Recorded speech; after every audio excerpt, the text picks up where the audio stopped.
মমতা ব্যানার্জি কপালটাই খারাপ। ভগবান বলছেন এবারে তোমাকে যেতে হবে, তোমার যাওয়ার সময় হলে দাও বিদায়।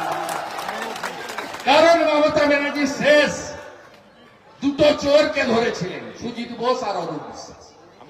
মেসিকে দিয়ে বলাবেন খেলা হবে, এমন খেলা হয়েছে আজকে পিসি গাড়ি ঘুরিয়ে বাড়ি পালিয়ে গেছে।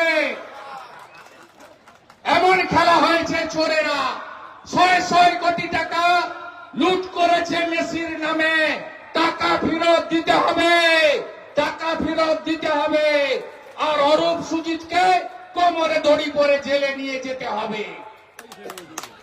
আর টাকা যদি না দেয়, মেসিকে তো দেখতে পেলেন না, মাসির বাড়ি কালীঘাটে যান, গিয়ে টাকা আদায় করুন।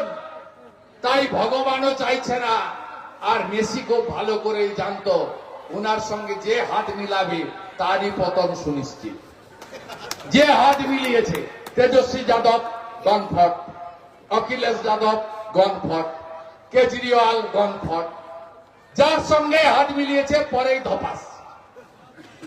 তাই আজকে সব লন্ডভন্ড হয়ে গেছে। আর সাবধান করে দিয়ে যায় মা বোনেদেরকে, মমতার মিটিং হলে আপনারা গলার গয়না বা হাতের যে সমস্ত গয়না আছে রেখে দিয়ে যাবেন। কারণ চোরেরা, এই ভুমুক্ষু চোরেরা, তৃণমূলের ডাকাতরা বালি খেয়েছে, গরু পাচার করেছে, পাথর খেয়েছে, কয়লা খেয়েছে, মনরেগার টাকা খেয়েছে, আবাসের টাকা খেয়েছে, শৌচালয়ের পায়খানা খেয়েছে, সব খাওয়া হয়ে গেছে।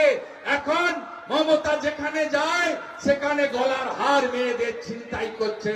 কৃষ্ণনগরে তাই হয়েছে। সাবধান, সাবধান, সাবধান।